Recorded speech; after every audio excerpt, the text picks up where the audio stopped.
안녕하세요. 안녕하세요. 네, 마을교육공동체 TV 김태정입니다. 오늘은 제가 과천시로 왔습니다. 과천에서 마을교육공동체를 오랫동안 일구고 계신 우리 전정일 선생님 모시고 인터뷰를 하는 시간 갖도록 하겠습니다. 선생님 반갑습니다. 반갑습니다. 네, 우연한 기회에 우리 전정일 선생님을 알게 되었는데 그 인연이 이제까지 이어져서 제가 오늘 과천에 초대받았습니다. 온 김에 또 우리 선생님 모시고 과천 마을교육공동체에 대한 이야기를 나눠보는 시간을 갖도록 하겠습니다.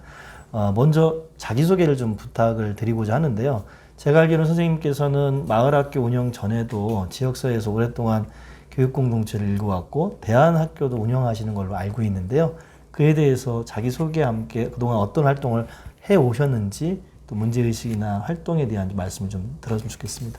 네, 반갑습니다. 과천에 사는 전정일이라고 합니다. 저는 그 비영리 민간단체 경기도에서 등록을 했는데요.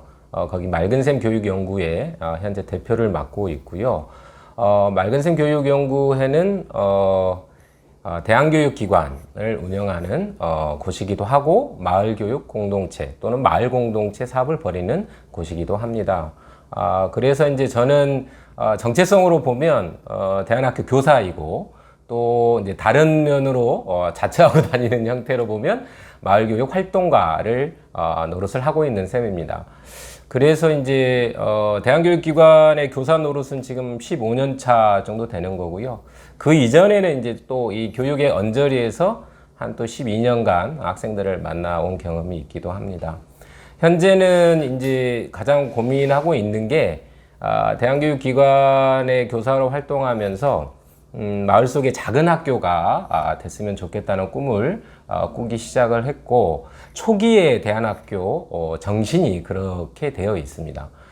그래서 거기에 크게 이제 공감을 하고 활동을 벌여오고 있는데요. 그 뒤로부터 이제 마을에서 주민자치위원회 활동이나 주민참여예산제 위원으로 활동을 지금 현재도 하고 있고요.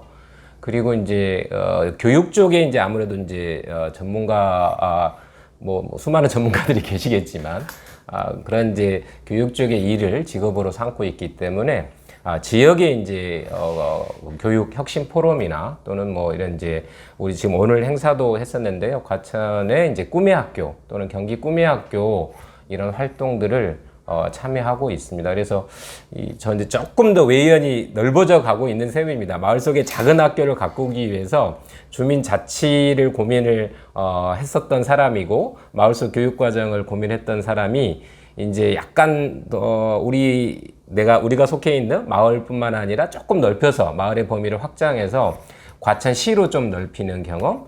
이게 이제 경기도 차원에서 학생들이 행복하게 했으면 좋겠다는 차원에서 이제 지금은 이제 경기도교육청 꿈의 학교 정책협의라든가 아니면 이제 교육정책 경기도교육청 자문위 활동들도 함께 하고 있는 셈입니다.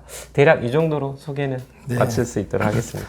마을학교 운영 전부터 이미 오래전에 대안학교를 운영하셨고 또 그 경험이 쌓여서 현재는 마을학교도 운영하실 뿐만이 아니라 경기도의 꿈의 학교를 포함한 주요한 교육 정책에도 참여하고 계시고 무엇보다도 정주성을 가진 주민으로 주민 자치 활동에도 참여하시고 계신 그야말로 전방위적인 활동을 하고 계신 것 같습니다.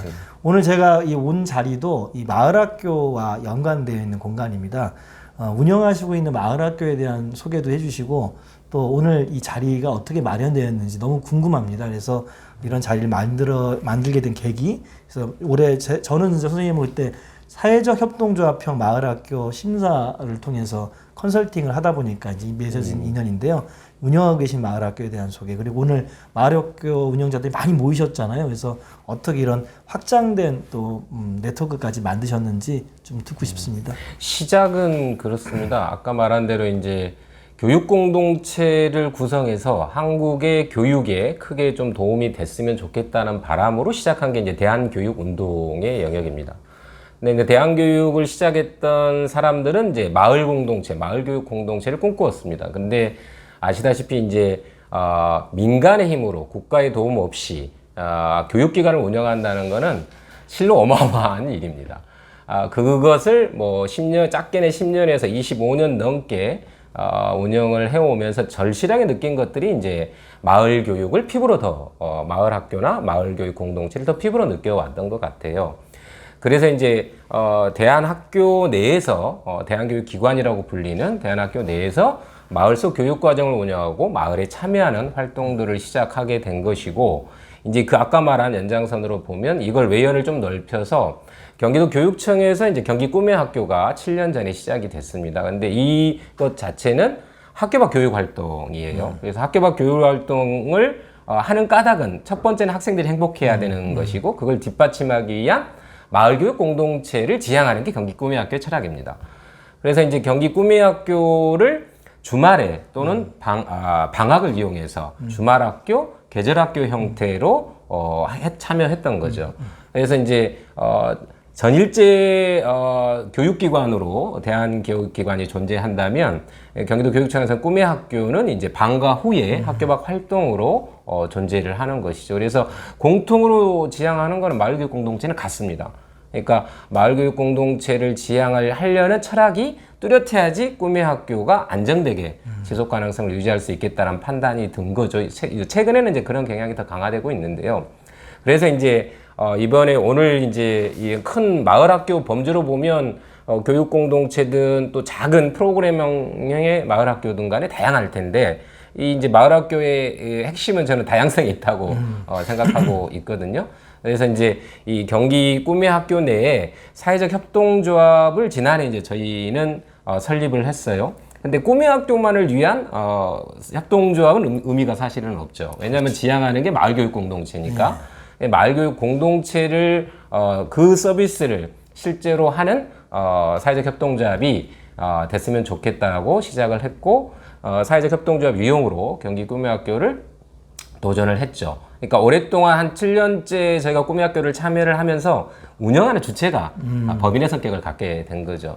그래서 이제 다행히 경기 꿈의 학교가 학생들을 중심으로 하는 이제 꿈의 학교를 운영하지만, 그걸 뒷받침하는 어른들을 위한 마을 교사 양성 과정, 이런 거를 이제 사실은 할 수 있도록 도와주신 거죠. 그래서 일놀이 꿈의 학교의 한계 영역에 이런 양성 과정이나 마을 교육 공동체를 꿈꾸는 분들을 위한 양성 과정을 개설하게 되고, 또 다행히 이제 올해 그 안양 과천의 꿈의 학교에 처음으로 이 꿈의 학교나 이런 마을 학교의 뜻을 품고 있는 사람들이 참여할 수 있도록 양성 과정을 더 열고 개방을 해서 오늘 행사 자리를 하게 됐습니다. 대략 이제 뭐 대한학교, 꿈의 학교 이런 형태로 마을 속에서 들어가는 활동들도 있겠지만, 저는 이제 또 하나의 키워드가 사실은 있어요. 그러니까 이게 이제 기후위기나 생태 교육에 대한 고민들을 많이 하는 시기이기도 하고, 그래서 이제 마을 속 교육 과정에 이제 그 얘기는 뭐 학자들도 다 그걸 담아야 된다라고, 기후위기 생태 교육 과정을 전면화해야 된다라고 얘기를 하고 있는 때이기도 하고, 모든 마을 학교나, 그러니까 마을 학교뿐만 아니겠죠. 우리 교육에 실제로 생태성을 어떻게 담아낼 것인가가 아주 중요한 교육의 중심이 되어야 한다고 생각을 하고 있는 사람이기도 합니다. 네, 감사합니다. 오늘 자리에 와서 보니까 우리 선생님이 직접 운영하시는 일놀이 꿈의 학교 프로그램만이 아니라 일놀이 꿈의 학교를 운영하는 과정에서 마을 분들을 모셔서 마을 교육 활동가를 양성하는 과정을 운영하고 계셨고, 그뿐만 아니라 올해 처음으로 마을 학교 운영하시는 분들도 이 자리에 초대돼서 같이 공부를 하는 자리를 보면서, 야, 이게 마을 학교가 점점 진화되면서 그 자체로 지역사회의 배움의 공동체나 또 이런 역할을 할 수 있구나라는 걸 제가 다시 한번 놀랐습니다. 그럼 질문을 좀 더 이제 마을 학교 구체 프로그램인데요. 일놀이 꿈의 학교가 당시에도 제가 되게 흥미로웠습니다. 그래서 노작교육인가 했는데, 노작교육 성격도 있었습니다만 그 외에 생태, 기후위기에 맞서는 생태교육도 있었고, 또 보니까 대안적인 어떤 적정기술 여러 가지가 다 섞여 있었습니다. 그래서 지금 운영하고 계신 일놀이 꿈의 학교 프로그램에 대해서 좀 소개를 부탁드립니다. 네. 그 일놀이 꿈의 학교는 이제 두 개의 영역을 프로그램을 구성을 해서 학생들을 하고 만나고 있는데요. 농사와 요리라고 하는 꿈의 학교 영역이 있고, 또 하나는 적정기술 꿈의 학교 하는 영역으로 두 개로 학생들과 만나고 있습니다. 근데 이제 꿈의 학교도 그렇고, 이제 저희들이 마을교육 공동체 활동을 하는 것의 가장 근본의 핵심은 행복한 교육 현장을 만들자라는 거죠. 학교 바뀌든 저는 학교 아니든 간에 학교란 또는 교육이란 참여하는 학습자들이 그리고 학생들이 행복해야 하고 가고 싶어야 하는 곳이어야 한다고 생각을 합니다. 그렇지 않으면 사실 의미가 없는 거죠. 제가 이제 꿈의 학교 진입하시는 분들에게 대놓고 하는 얘기가 그렇습니다. 아니, 돈 벌려면 그냥 학원을 하시라. 이런 훌륭한 프로그램을 가진 학원이면 설득력이 있을 거다. 근데 왜 자신의 품을 팔고 이 정성을 다 드리는 까닭은 우리들이 이제 학생들을 행복한 교육 현장을 가꾸고 싶고 또 우리 아이들을 그렇게 미래 세대로 육성하고 싶은 마음이 있어서이지 않느냐 이런 얘기를 드리곤 하는데요. 그러니까 저도 이제 이런 활동을 하는 근본의 까닭은 그렇습니다. 그러니까 이제 오랫동안 학생들을 만나온 것도 있지만 더 많은 우리의 한국의 학생들이 또는 경기도의 학생들이 행복했으면 좋겠다. 그리고 이 교육에 참여하는 이제 교육 주체라고 그러면 부모들도 있고 교사들도 있는데 이분들이 행복했으면 좋겠다라는 게 첫 번째죠. 그러니까 이것에 학습자들의 열정을 좀 뒷받침하는 제도나 또는 뭐 재정 지원이나 이런 것들을 늘 꿈꾸고는 있습니다. 일누리 꿈의 학교는 아까 말한 농사와 요리로 학생들을 만나고 있는데, 그러니까 저는 이제 농사와 요리 그러면 아니 4차 산업혁명 시대, 인공지능 시대에 무슨 농사와 요리냐 이런 얘기를 하시는 분들이 가끔 있어요. 교육은 저는 오래된 미래라고 생각을 하는 거죠. 사실은 아주 오래전 우리가 이제 그렇잖아요. 지금 지식 중심이라고 얘기하는 건 지식이 나쁘다는 건 아니잖아요. 아주 인류로부터 위대한 지혜의 소산인 것이고 그것을 어떻게 체계 있게 가르치고자 하는 게 학교 형태든 아니면 교육의 교육 과정이든 이렇게 배치가 되고 있는데, 그러니까 이것의 근원의 그 즐거움과 기쁨은 있는 거죠. 그러니까 이것을 어떻게 회복시켜낼 것인가가 저는 중요한 문제라고 봅니다. 그러니까 농사라고 하는 또는 요리라고 하는 것은 온몸을 써서 또는 철의 흐름에 따라 학생들의 호흡을 조절하고 실제로 우리가 이제 자기가 온몸으로 겪어보면서 인지 교과나 교과 통합을 하는 영역이거든요. 그러니까 학생들이 아주 좋아하기도 하고 또 실제로 오랫동안 위대한 교육 사상가들이 주장해왔던 노작 교육의 실제를 구현할 수 있는 방식이기도 합니다. 그런 면에서 농사와 요리 그리고 적정기술 영역도 넓혀져 갔던 거라고 생각을 하고요. 적정기술의 영역은 우리말로 말하면 생활기술, 저는 이제 다른 말로 말하면 삶의 기술이라고 얘기를 하고 마을에서는 마을기술이라고 얘기를 합니다. 그러니까 삶에 필요한 식이주 이런 모든 영역은 사실은 기술이죠. 그런데 그게 다 이제 기계에 의존하거나 분업화된 체계 내에서 잊혀져 가고 있는 거죠.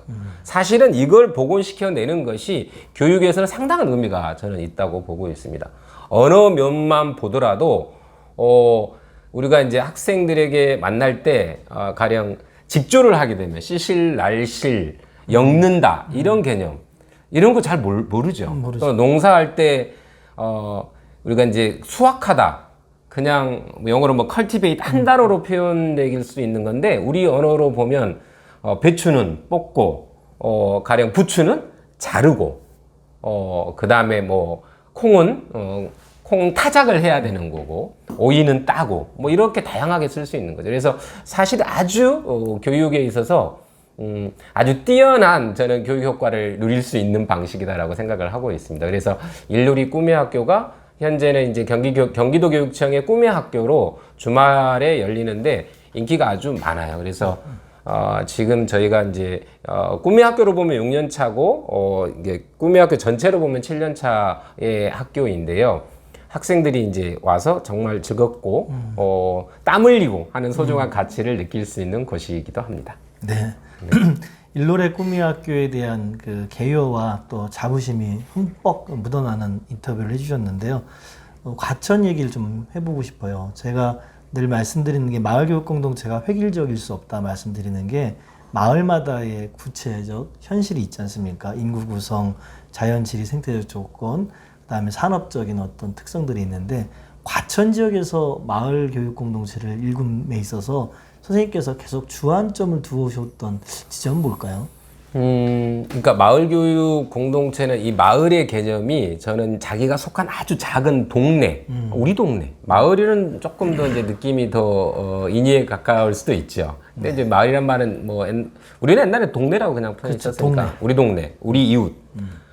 그러니까 사실은 이 과천은 아주 작은 특별한 도시입니다. 사실 아시다시피 행정구역으로 보면 행정구역상으로 전화번호가 02예요. 여기는 경기도에 속해 있는데 여기는 이제 행정도시로 구상이 된 곳이기 때문에 인구가 이제 7만 5천 명 정도 수준으로 올라갔다가 재건축되면서 이제 5만 8천 명으로 내려왔다가 다시 이제 지금 현재 6만 명 넘어서 계속 올라가고 있는데요. 장기로 보면 한 12만 명 정도의 규모로 키운다고 하고 있다고 하더라고요. 근데 큰 도시로 보면 안양시 과천동의 규모입니다.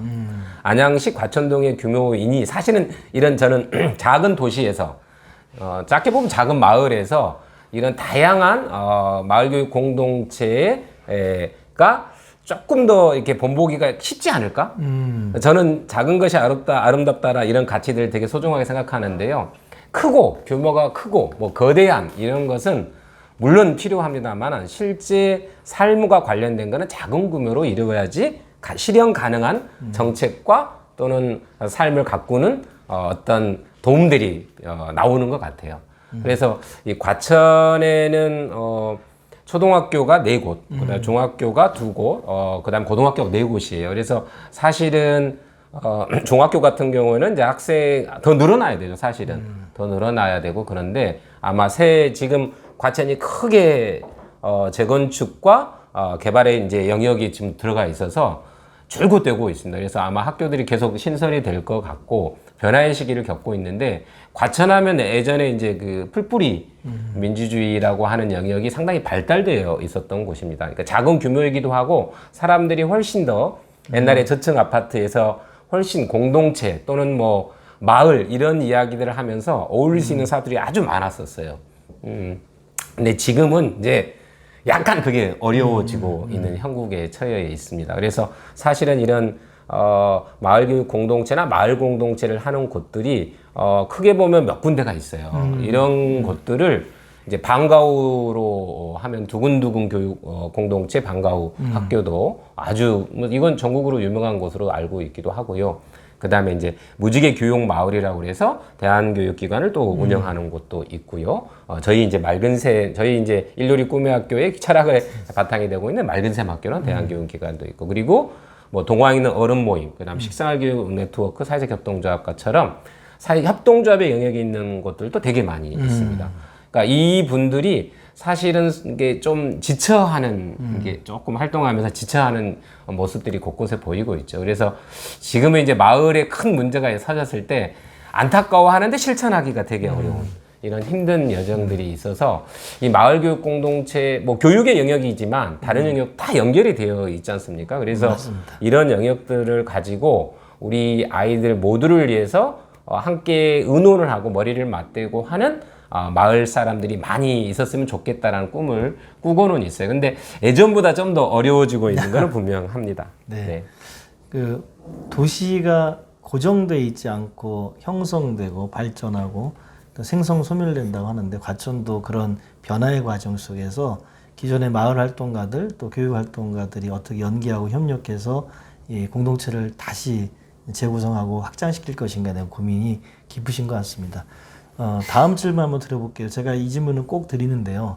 마을교육 공동체 활동을 하시면서 야 정말 내가 보람됐다, 이거 정말 잘했다 라는 어떤 기억이 있거나 소중한 어떤 에피소드가 있을까요? 나눠주실 만한 게 있을까요?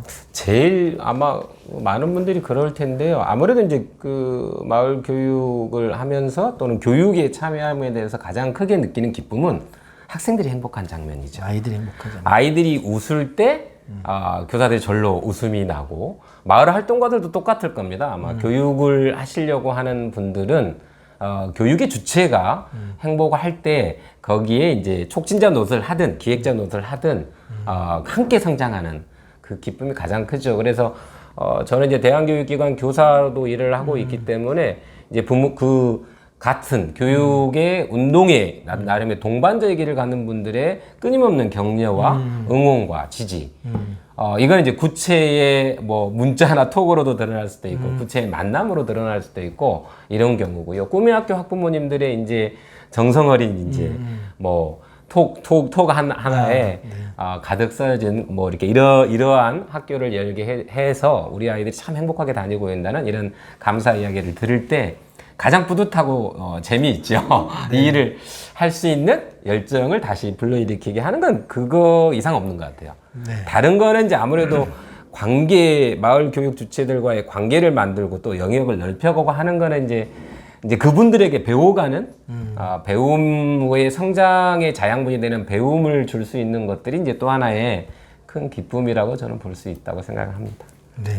아이들이 행복하고 그 아이들의 학부모들의 행복을 전에 느낄 때 가장 보람됐다 말씀하셨는데 그런 측면에서 마을의 교육력 또 마을 선생님들의 역할이 얼마나 중요한지 말씀을 주신 것 같습니다. 하지만 사실 항상 보람된 일만 있는 것은 아니고 어려움도 겪었을 것이고 시련도 있으셨을 텐데 마을교육공동체 활동하면서 가장 겪는 어려움 어떤 게 가장 큽니까? 우선은 벽이 있어요. 벽. 그러니까 이제 학교 안과 학교 밖이 아이들을 만나는 곳은 똑같이 존중을 받아야 된다고 저는 생각합니다. 그러니까 배움은 학교 안과 밖에도 동시에 일어나는 것이 우리가 코로나 사태를 겪으면서 뼈저리게 느꼈던 거라고 생각합니다. 그러니까 교육 공동체를 꿈꾼다거나 또는 학생들이 행복한 교육 현장을 만들려는 사람들의 꿈은 거의 비슷하거든요. 학교 안이든 학교 밖이든. 맞아요. 그러니까 이 경계를 허물어내는 것이 제일 어려운 것 같아요. 그러니까 가령 이제 제가 여기 우리 어느 일선의 이제 초등학교 교장선생님들과 만나서 이야기를 나눠서 그걸 적극 동의하고 서로 힘주는 이야기를 하시는 분도 계시고 전혀 관심이 없는 분도 계시고 가령 이제 저처럼 주민자치와 교육 자치 영역을 연결해서 마을 속에서 이런 다양한 교육이 많은 사람들에게 도움이 됐으면 좋겠다는 꿈을 꾸고 있는 사람들에게는 이런 벽들이 곳곳에 느낄 때가 참 힘들죠. 그러니까 가령 이제 지자체의 교육 영역을 담당하는 분들이 계시고 교육지원청에 또는 교육청에 또 교육을 담당하는 분들이 계시죠.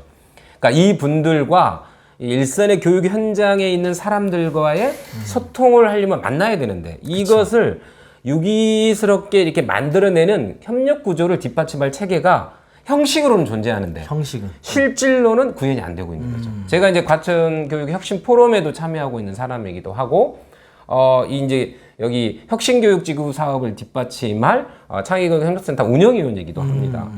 근데 이제 사실은 1년에 이제 몇 차례 회의를 하는 것도 뜻이 있기도 하고 조금 시작 단계니까 의미가 있다고 저는 보고 있죠. 근데 이거를 어떻게 실질로 할 수 있을까를 하려면 조금 더 우리 애씀이 필요하지 않을까? 그러니까 제가 가끔 마을에 이런 이제 공개 강좌를 열고 또는 열린 강좌를 기획하고 행사를 막 만들어내면서 아주 반가워했던 적들이 몇 번 있는데 여기 이제 공교육 선생님들을 만났을 때가 정말 학교 교사들이 왜냐하면 이분들은 학교 안에서 혁신 학교 사업도 하시긴 하지만 정말 바쁘죠. 정규 교과 과정을 운영하시고 더욱이 마을 학교를 하래.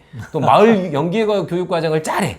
얼마나 힘들겠습니까? 근데 이분들이 여하튼 그런 혁신교육 포럼이든 무슨 여하튼 간에 그런 자리에 마을의 교육의 이야기를 하러 나오시는 모습이 있는 거죠. 그러니까 그분들과 그러면 어떻게 할 것인가 고민인데 이게 이제 지속성을 담보하기가 참 어려운 우리의 이제 교육 현실이 있지 않느냐. 이런 거를 사실은 이제 좀 뚫어주는 게 전체의 교육과정이나 아니면 이제 국가단이나 아니면 광역지자체나 기초자치단체의 교육 관계자들이 좀 해야 될 노릇 아닌가. 교육 주체들이 뭔가를 뜻있게 해보려는 걸 뒷받침하는 교육 정책이 구체 예산으로 좀 집행이 돼야지 가능한 일이 아닐까.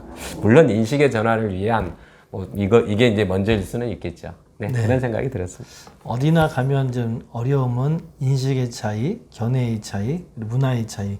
거버넌스가 필요하다고 하지만 형식화된 거버넌스를 넘어서 실질적으로 일상적인 소통과 또 거기서 논의했던 것을 정책으로 현실화될 수 있는 구조적 뒷받침 이런 부분이 필요하다 말씀하신 것 같고 이것은 우리 전정일 선생님만의 고민은 아니고 전국의 많은 마을교육 활동가 또 마을교육 공동체 사업에 동참하고 계시는 행정가들 그리고 이 사업에 많은 지지를 해주시고 계시는 우리 시민들, 학부모님들 마음 다 똑같을 것 같습니다. 함께 좀 풀어나갔으면 좋겠고요. 이제 질문 2개 정도가 남았는데 제가 과천 두 번째 방문하는 겁니다. 오늘은 이제 이렇게 마을에서 봤습니다만 느끼는 게 뭐냐면 이런 지역, 이렇게 작은 지역에서의 그 마을 교육 공동체가 또 큰 지역은 다른 것 같아요. 그래서 지속 가능한 발전에 대해서도 약간 좀 다른 그 견해를 주실 수 있을 것 같은데, 광역 단위가 아닌 기초, 또 기초에서도 이렇게 사이즈가 크지 않은 과천 같은 지역에서 마을 교육 공동체가 지속 가능하기 위해서는 어떤 게 필요하다고 판단하세요? 저는 기본으로 협치라고 생각하는데요. 이런 구조를 짜고 이 사람들이 안정되게 만날 수 있던 공간도 필요하고 소통의 짜임새를 구축하는 것이 첫 번째라고 생각해요. 그러니까 가령 교육자치를 꿈꾸고 주민자치를 꿈꾸는데 이분들이 이제 교육을 중심으로 이야기를 나누려면 이거를 구조로 뒷받침하는 조례라든가 이런 게 저는 현실로 필요하다고 봐요. 그렇지 않으면 어느 한두 어떤 모임에서 또는 주체에서 막 열정을 쏟아붓는다고 해서 이루어지는 게 아니거든요. 지속 가능성이라고 하는 거는 꾸준히 해야 된다는 얘기잖아요. 꾸준하게 이걸 이야기할 수 있는 구조를 짜는 게 첫 번째고, 근데 이 구조를 짜려면 아까 앞에서도 얘기했지만 이 정책을 뒷받침할 재정이 있어야 됩니다. 사실은 그러니까 그게 사실은 정책상에 있어서는 가장 중요한 문제라고 저는 보고 있죠. 그러니까 작은 규모 단위에서 실질로 피부로 와닿게 하는데 이제 저는 그것이 더 큰 규모로 하는 것에 보다 더 빠르게 좀 들어올 수 있지 않을까 이런 생각은 갖고 있죠. 그러니까 제가 이제 대안교육기관 교사 노릇도 한다고 얘기를 했지만 꿈의 학교 교사 노릇도 하고 있고 또는 마을교육 공동체 활동가 노릇도 스스로 주로 이제 찾아서 기획하고 하고 있죠. 근데 이제 세계에 그러면 이런 마을 교육 활동을 하거나 또는 자유교육, 민주교육을 하는 현장들을 이제 여러 군데 일부 찾아다녀 봤어요. 어디서나 사실은 교육기관을 중심으로 마을을 사실은 형성하고 이 마을을 또 참여하는 사람들이 다시 교육으로 다시 환원시키고 이 선순환 구조를 만들어내는 것이 실제로 교육에 더 잘 되고 더 마을이 살아나는 것을 봐왔거든요. 그러니까 저는 이제 덴마크라는 곳을 과천에 이제 예전에 한 2번 다녀오면서 과천에 막 소개를 한 적이 있어요. 그러니까 뭐 그쪽 교육이 훌륭하다는 게 아니고 우리가 더 잘하고 있다. 실제로는 거기 뭐 역사가 오래됐고 하지만 한국의 눈부신 교육 역량들이 얼마나 곳곳에 많은지 우리 과천에만 봐도 어마어마했거든요. 제가 보기에. 지금은 이제 그게 많이 사라져가고 있는 느낌이 있어요. 왜냐하면 이제 그 교육 지처들이 지속 가능성이라고 하는 줄곧 해안하기에는 사실 열정만으로 줄곧 가기에는 어려운 활동가들의 삶이 존재하는 거죠. 그러니까 그런 것들의 그런 열정들을 주체들의 열정을 뒷받침하느냐 안 하느냐가 사회가 그걸 만들어 주느냐 아니면 국가 단위나 지자치단체 내에서 주민들의 삶의 질과 복지를 위해 실질로 그걸 하려고 하는 것을 뒷받침해 주느냐에 따라서 저는 달려 있다고 보는 거죠. 그래서 사실은 아마 여기 참여하시는 마을에 관련한 조금 관심 있고 어떤 영역이든 간에 관심하는 좀 활동하시는 분들의 바람이 다 그러지 않을까? 그런 생각을 합니다. 공정한, 정당한 동반자로서의 관계도 필요하고 그걸 뒷받침하는 제도, 정책, 구조를 짜는 실제로 그리고 그거를 일상으로 좀 잘 협의할 수 있는 공간을 또 같이 채비해 나가는 것도 다 필요한 일이라고 보고 있습니다. 네.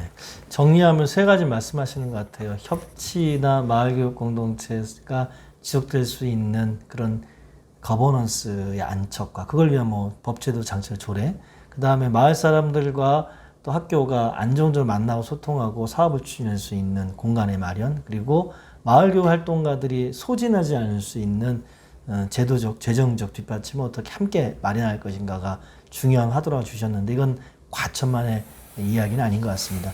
마지막 그 질문을 드리면서 오늘 인터뷰를 마치겠습니다. 사실 마을교육공동체 TV를 제가 부족하냐마 제작에 참여하게 된 것은 현재 226개 기초지방자치에서 190개가 이 사업을 참여하고 있다고 하는데요. 그 190개에 한 명씩만 하더라도 190명이지 않습니까? 근데 이게 소통할 수 있는 채널이 아직 없더라고요. 그래서 물론 관청이 하면 좋겠습니다만 안 한다, 아직까지 못하고 있다면 일단 급한 우리 저 역시 필요한 사람들이 우물을 파는 심정으로 네트워크를 좀 소통을 해보자 해서 만든 게 2018년에 출범된 마을교육공동체 포럼이고 또 이 TV는 또 그 포럼 회원들 일부가 자발적으로 하고 계시는데요. 우리 전국의 마을교육공동체 활동가들한테 주실 수 있는 덕담 부탁드립니다. 그러니까 제가 좀 그런 덕담을 많이 들어야 되는 사람인 것 같고요. 그러니까 어느 곳에다 이렇게 자기의 사적 이익을 내세우지 않고 공공성을 위해 활동하는 사람들은 물론 이제 공공성을 아예 그냥 그런 활동을 해 이렇게 하는 사람, 그걸 업으로 삼는 사람들과 이제 공공성을 지향하는 나의 활동을 뒷받침하기 위해서 얼마나 애써야 되는 뭐 이런 애씀을 많이 스스로 만들어야 되는 사람들에게는 지속 가능성, 지속 오래도록 하는 게 얼마나 중요한 일인가를 뼈저리게 느끼고 있는데요. 사실은 저는 이제 잠깐 하고 싹 사라져버리고 유행처럼 바람처럼 가는 거는 사실은 이제 뭐 교육의 흐름도 마찬가지지만 사회의 흐름으로 봐도 그다지 반가운 현상은 아닌 것 같습니다. 그러니까 오랫동안 정말 마을을 위해서 땀을 흘리고 정성을 다해온 수많은 분들이 그런 이제 열정들을 그러니까 보상해달라는 게 아니고 함께 할 수 있는 동반자로 그걸 지원하고 응원하고 격려하는 문화가 지역 안에 마을에 있을 때 사실은 더 힘을 내고 또 다른 후배 활동가들이 양성되고 또 그분들도 기꺼이 이런 활동을 당신들이 하면 참 이 사회를 이롭게 하고 마을에 도움이 되고 당신에게 도움이 된다고 말할 수 있도록 해주는 것이 제일 중요한 문제 아니겠습니까? 그러니까 현재 저도 그렇고 저도 늘 고민입니다. 이런 영역이 가령 내가 이 활동을 놓는다면 또 누군가는 하리라고 봅니다. 그런데 처음이든 또 오랫동안 했던 사람이든 간에 이 일을 함으로써 행복했으면 좋겠다라는 거죠. 행복이라고 하는 뭐 주관성이 담보된 것이긴 하지만 크게 이제 마을에서 성장하기를 바라는 사람들의 꿈은 단순할 거라고 봅니다. 그러니까 자기가 밑거름이 되기를 바라지 자기를 뭐 내세우거나 이러려고 하는 활동은 아닐 거라고 봅니다.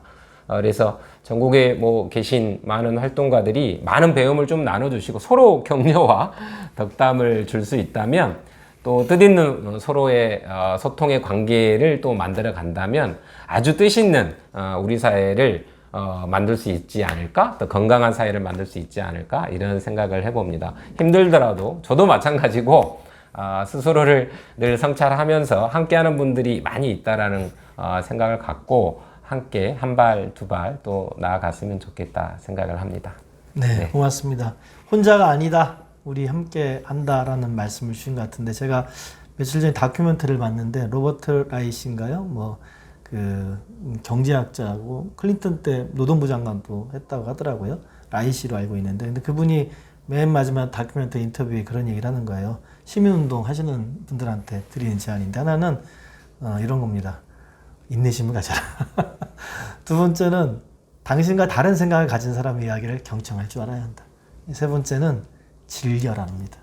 우리 혼자가 아니고 이 활동이 여러분과 우리를 모두 즐겁게 하는 활동이 되려면 서로 연대하고 또 지지하고 격려해야 하지 않을까 하는 말씀이신 것 같습니다. 오늘 긴 시간 인터뷰 주셔서 고맙습니다.